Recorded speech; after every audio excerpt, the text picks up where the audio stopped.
Hello anime lovers, स्वागत है आपका वाइपर एनीमे एक्सप्लेन्ड चैनल पर। और आज हम देखेंगे विंड ब्रेकर सीजन 2 के एपिसोड नंबर 10 को। पिछले एपिसोड की लिंक आपको डिस्क्रिप्शन में मिल जाएगी। तो चलिए जानते हैं आगे की कहानी को बिना किसी देरी के। अब तक हमने देखा कि सुबाकी और सुजुरी में लड़ाई हो रही थी। दोनों एक दूसरे को कड़ी टक्कर दे रहे थे और सुजुरी एक मुक्का मार के सुबाकी का मुंह तोड़ देता है, लेकिन सुबाकी फिर भी लड़ती रहती है। अब सुजुरी सोचता है कि ये नामुमकिन है, कोई भी प्यार की ताकत से स्ट्रॉन्ग नहीं होता है। सुबाकी कहती है कि वो शिजुका को बहुत पसंद करती है, वो बहुत अच्छी लड़की है और चाहे हालात कितने भी बुरे क्यों ना हो जाएं, वो हमेशा नाकामुरा के साथ रहती है। और ये देखकर सुबाकी को भी मोटिवेशन मिलता है। प्यार से आसपास के लोग भी स्ट्रॉन्ग होते हैं और सुजुरी शिजुका से उसका प्यार छीनना चाहता है। सुजुरी कहता है कि अरे अपनी बकबक बंद करो और उसके बाल पकड़ के उसके मुंह पर एक मुक्का जड़ देता है। सुबाकी पर तो असर ही नहीं हो रहा था, जैसे ये उसके लिए रोज की बात है, और वो एक लात मार के सुजुरी को नीचे पटक देती है। सुजुरी के दोस्त उसे उठाने आते हैं, लेकिन सुजुरी उन्हें रोक देता है और खुद ही खड़ा होने लगता है। साकुरा सोचता है कि जब इनके बाकी साथी पिट रहे थे तब तो इन्हें फर्क नहीं पड़ा, लेकिन अपने लीडर की बड़ी चिंता हो रही है। सुजुरी उठकर बोलता है कि तुम कितनी बकवास करती हो, जैसे किसी गेम का फालतू कैरेक्टर हो। इसके बाद हम सुजुरी का बचपन देखते हैं, जब उसकी गैंग में सिर्फ 6 लोग थे। वो एक बिस्किट के टुकड़े कर इन सब में बांट देता है। एक बच्चा कहता है कि एक बिस्किट 6 लोगों में बांटने से सबको छोटा छोटा टुकड़ा ही मिलता है, तो उन्हें अब किसी को अपनी गैंग में भर्ती नहीं करना चाहिए। सुजुरी कहता है कि और लोग आ गए तो क्या दिक्कत है, हम और ज्यादा टुकड़े करके बांट देंगे। इन्हें दिन में सिर्फ एक बार ही खाना मिलता था, वो भी स्कूल के लंच में। पेट भर के तो पता नहीं इन्होंने कब खाया था। इस टाउन के सभी बच्चों का यही हाल था। अगर इन्हें अकेला छोड़ दो तो ये एक बिस्किट के लिए लड़ने लगते थे। सुजुरी को ये पसंद नहीं था, वो सबको साथ में देखना चाहता था, भले ही वो भूखे हों। इन लोगों की वजह से सुजुरी को अकेला फील नहीं होता था, लेकिन उसे उम्मीद थी कि एक दिन उसकी लाइफ में भी खुशी और रोशनी होगी, ठीक वैसी दुनिया जैसी इन गेम्स के पोस्टर्स में दिखाई जाती है। लेकिन हकीकत और भी बदतर होती गई। बिस्किट बांटने वाले लोग बढ़ते गए और टुकड़े का साइज छोटा होता गया। फिर एक दिन सुजुरी को रियलाइज हुआ कि वो कितना भी इंतजार कर ले, गेम्स की तरह खुशी का दिन उसकी लाइफ में कभी नहीं आएगा और मेहनत करने से पेट नहीं भरता, और वो ये सब बदल देगा। सुजुरी अब अपने साथियों से कहता है कि वो एक टीम बना रहा है। अगर हमने कुछ नहीं किया तो हम आवारा कुत्तों की तरह भूखे मर जाएंगे। हम साथ में मिल गए तो नंबर्स में बहुत ज्यादा होंगे और इस बात का फायदा उठाकर हम काम मांगेंगे और जो भी इनाम मिलेगा उसको टीम के हर मेंबर के साथ बराबर बांटा जाएगा। यही हमारी टीम का पहला और आखिरी रूल होगा। इस तरह अगर कोई गिर भी जाता है और कोई दूसरा कामयाब होता है तो भी सबको फायदा होगा। हम एकजुट होकर काम करेंगे। उस दिन के बाद से ये लोग हर तरह के काम करने लगे। अगर इन्हें पता चलता कि 2 ग्रुप्स में लड़ाई हो रही है तो ये दोनों पार्टीज के पास पहुंच जाते थे और जो ज्यादा पैसे देता उसकी साइड हो जाते थे। अगर इन्हें किसी को ढूंढने का काम दिया जाए तो ये अपने लोगों को हर एरिया में भेज देते हैं। ऐसा करते हुए इन्हें काम मिलने लगा और आपस के झगड़े खत्म हो गए। सब ऐसा ही होना चाहिए था, यही सही फैसला था। जब तक सब लोग खुश हैं और उनके पेट भरे हैं सब ठीक है, भले ही हम किसी और की दुनिया उजाड़ रहे हो। हमें यही काम करके आगे बढ़ते रहना होगा। गेम्स की तरह असल जिंदगी में कोई जादू नहीं होता, ना ही चमत्कार होते हैं। इतना कहकर सुजुरी फिर से लड़ने लगता है। वो सुबाकी से कहता है कि तुमने अपना कुछ खोने की बात कही थी, मेरे पास तो खोने के लिए कुछ था ही नहीं, तो तुमने जो कुछ बोला वो सब बकवास है। इतना कहकर सुजुरी सुबाकी के मुंह पर एक और मुक्का जड़ देता है। सुबाकी कहती है कि सब बकवास है तो तुम्हें इतना दर्द क्यों हो रहा है, और मैं तुम्हारे बारे में और जानना चाहती हूँ। सुजुरी उससे लड़ते हुए कहता है कि अपना मुंह बंद रखो। उसके साथी बोलते हैं कि उन्होंने सुजुरी को कभी इतने गुस्से में नहीं देखा। साकुरा को उमेमिया की बात याद आती है कि लड़ाई असल में 2 लोगों के बीच बातचीत होती है। सुजुरी कहता है कि मुझे कोई दर्द नहीं है, तुम लोग हमारा दर्द कभी नहीं समझोगे जिनके पास कुछ नहीं होता। सुबाकी बोलती है कि हम नहीं समझेंगे, तुम मेरे बारे में जानते ही क्या हो। सुजुरी अब उसे मारने के लिए भागता है, लेकिन सुबाकी उसके मुंह पर लात मार देती है। सुजुरी फिर भी अपने साथियों को पीछे रहने को बोलता है और कहता है कि वो हार नहीं सकता। अगर वो हारा तो उनके हालात पहले जैसे हो जाएंगे और हमारी इतनी मेहनत का कोई मतलब नहीं होगा। वो फिर से खड़ा होता है, लेकिन अब उसका शरीर जवाब दे गया था और वो हिल भी नहीं पा रहा था। सुबाकी अब उसके पास जाकर माफी मांगता है कि वो भी दर्द में है, जैसे कभी सुबाकी हुआ करती थी, इसीलिए वो उसकी हेल्प करना चाहती है। शायद सुजुरी भी किसी चीज को चाहता होगा। अगर ऐसा कुछ भी है तो सुबाकी उसकी हेल्प करेगी। सुजुरी कहता है कि अपनी बकवास बंद करो, अगर तुम मेरी हेल्प कर भी दो तो बाकी लोगों का क्या होगा। कोई हमारे जैसे लोगों को ढंग की जॉब तक नहीं देना चाहता, हमें तो ढंग से खाना भी नहीं मिलता, तो हमें क्या पता कि हमें क्या चाहिए। अब नाकामुरा कहता है कि इससे मुझे याद आया, हमारे मैनेजर ने कहा था कि उसे कुछ लोग चाहिए। शोगो बोलता है कि उस रामेन की दुकान पर भी स्टाफ की कमी है। आखितो बोलता है है कि पीछे की गली में एक दुकान है जिसमें काम करने के लिए लोग चाहिए। रित्सु कहता है कि वो भी कुछ दुकानों को जानता है जहाँ लोगों की जरूरत है। नाकामुरा कहता है कि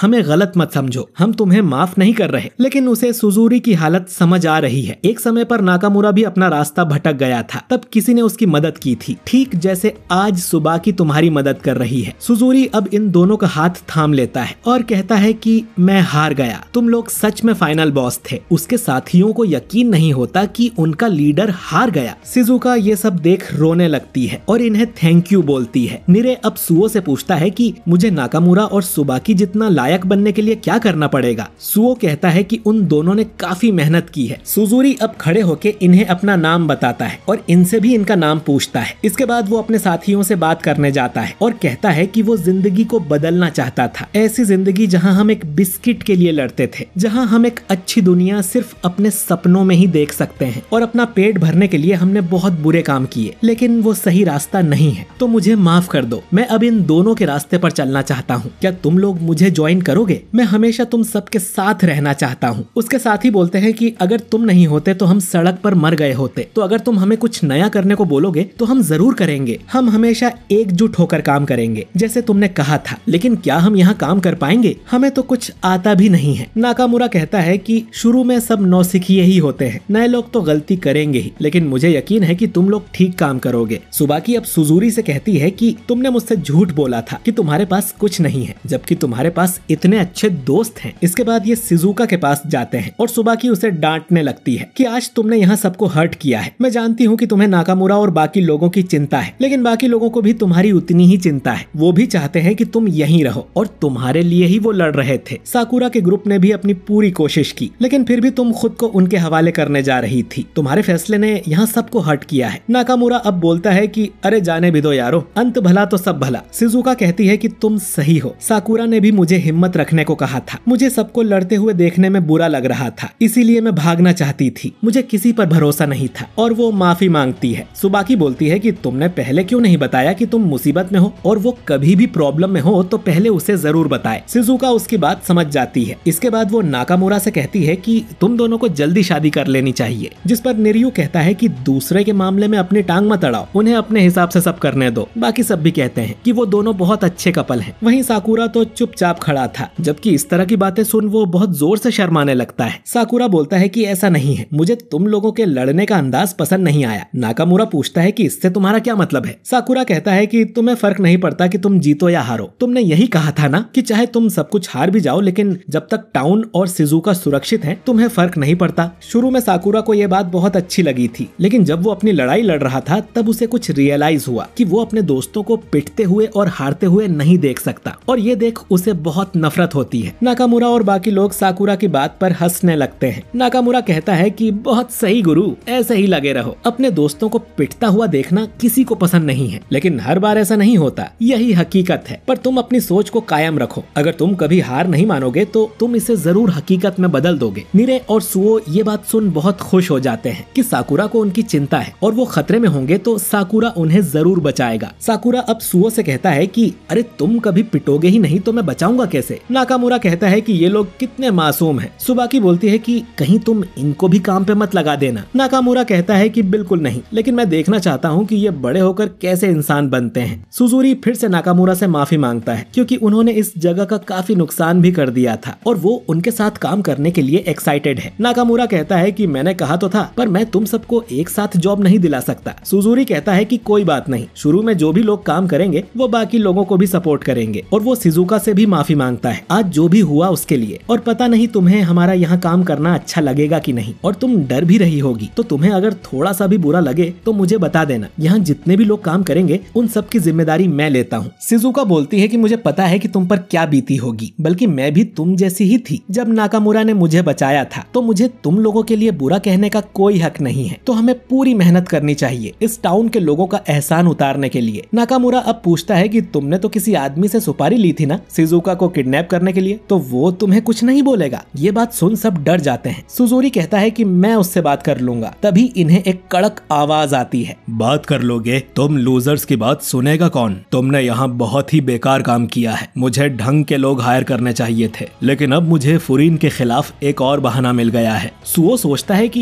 इससे कैसे पता चला कि हम फुरीन से हैं? हमने तो अपनी यूनिफॉर्म भी नहीं पहनी है। सुबाकी डरते हुए पूछती है कि आखिर तुम यहाँ कर क्या रहे हो? वो आदमी कहता है कि चुप कर, मेरा जहाँ मन होगा मैं वहाँ जाऊंगा। लाइफ में वैसे भी हम टाइम पास ही कर रहे हैं जब तक हम मर नहीं जाते। दोस्तों हम इस आदमी का चेहरा देखते हैं और ये वही टैटू वाला आदमी है जिसे हमने कील के अड्डे पर देखा था। और ये एपिसोड यहीं पर एंड हो जाता है। तो दोस्तों आपको ये एपिसोड कैसा लगा कमेंट करके जरूर बताइए, और वीडियो अच्छा लगा हो तो इसे लाइक और शेयर कीजिए। मैं मिलता हूँ आपसे बहुत ही जल्द अगले वीडियो के साथ। शुक्रिया।